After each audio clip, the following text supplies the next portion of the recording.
ముఖ్యమంత్రి నారా చంద్రబాబు నాయుడు ఆదేశాలు. AP alert. Montha తుఫాను రాష్ట్రంపై తీవ్ర ప్రభావం చూపించే అవకాశం ఉండటంతో ముఖ్యమంత్రి నారా చంద్రబాబు నాయుడు అధికార యంత్రాంగాన్ని అప్రమత్తం చేశారు. 27, 28, 29 తేదీల్లో తీర ప్రాంత జిల్లాల్లో భారీ నుంచి అతి భారీ వర్షాలు, తీవ్ర గాలులు వేస్తాయని వాతావరణ శాఖ జారీ చేసిన హెచ్చరికల నేపథ్యంలో అధికారులతో ముఖ్యమంత్రి టెలికాన్ఫరెన్స్ తీసుకున్నారు.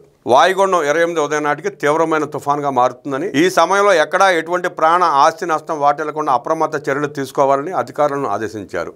మచిలీపట్నం నుంచి కాకినాడ ప్రాంతం వరకు తుఫాన్ తీవ్ర ప్రభావం చూపిస్తుందని, ఎప్పటికప్పుడు ప్రజలను అప్రమత్తం చేసేలా సమాచార వ్యవస్థలు సిద్ధంగా ఉండాలని సీఎం సూచించారు. SMS alert, social media, IVRS calls, వాట్సాప్ల ద్వారా ప్రజలకు ముందస్తుగా హెచ్చరికలు పంపించాలన్నారు. గ్రామ స్థాయి నుంచి రాష్ట్ర స్థాయి వరకు తుఫాన్ ప్రభావంపై సమాచారం వేగంగా చేరవేసి నష్ట నివారణ చర్యలు చేపట్టాలని ముఖ్యమంత్రి సూచించారు. NDRF బృందాలు ఇప్పటికే తీర ప్రాంత జిల్లాలో మోహరించాయని వెల్లడించిన ముఖ్యమంత్రి, తుఫానుపై predictive model, real time data ఆధారంగా విశ్లేషణ చేస్తున్నామన్నారు. రిజర్వాయర్లు, ఇరిగేషన్ ప్రాజెక్టులో నీటి మట్టాలను నిరంతరం పర్యవేక్షించి అందుకు అనుగుణంగా కార్యాచరణ అమలు చేయాలని స్పష్టమైన ఆదేశాలు జారీ చేశారు. రాష్ట్ర వ్యాప్తంగా 27,000 సెల్ టవర్లను డీజిల్ జనరేటర్లతో సిద్ధం చేశామని ముఖ్యమంత్రి అన్నారు. విద్యుత్, టెలికాం, తాగునీటి సరఫరా వ్యవస్థకు ఎలాంటి అంతరాయం లేకుండా కొనసాగేలా చర్యలు తీసుకోవాలని నిర్దేశించారు. సముద్ర తీర ప్రాంత ప్రజలను తక్షణమే సమీపంలోని తుఫాన్ రక్షణ కేంద్రాలకు తరలించి పునరావాసం కల్పించాలని సూచించారు. తుఫాన్ తీవ్రతను బట్టి విద్యా సంస్థలకు ఆయా జిల్లాల కలెక్టర్లు సెలవులు ప్రకటించాలన్నారు.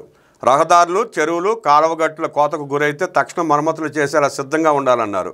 చెట్లు కూలిపోయినా, కొమ్మలు విరిగిపడినా వాటిని తొలగించడానికి అవసరమైన పవర్సా, క్రేన్లు, JCBలు ప్రతి సబ్ డివిజన్ స్థాయిలో సిద్ధం చేయాలని, డ్రోన్ల ద్వారా సహాయక చర్యలు చేపట్టేలా చర్యలు తీసుకోవాలని ముఖ్యమంత్రి ఆదేశించారు.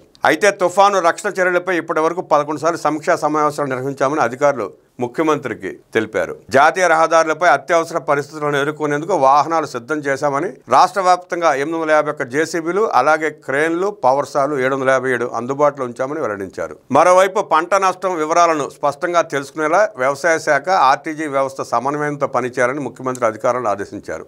ఇంకా సముద్రంలోనే ఉన్న 82 మెకనైజ్డ్ పడవలు, 37 మోటరైజ్డ్ పడవలను సురక్షితంగా తీరానికి రప్పించే చర్యలు తీసుకోవాలన్నారు. ఈసారి మొందా తుఫాను సమర్థవంతంగా ఎదుర్కొనేందుకు వివిధ జిల్లాలకు ఇప్పటికే ప్రత్యేక అధికారులు నియమించామని, ప్రతి శాఖ, ప్రతి విభాగం సమన్వయంతో పనిచేయాలని ముఖ్యమంత్రి నిర్దేశించారు. ప్రజల ఆస్తి, ప్రాణ, మౌలిక సదుపాయాల రక్షణకు ప్రభుత్వ యంత్రాంగం బాధ్యత తీసుకోవాలని సీఎం స్పష్టం చేశారు.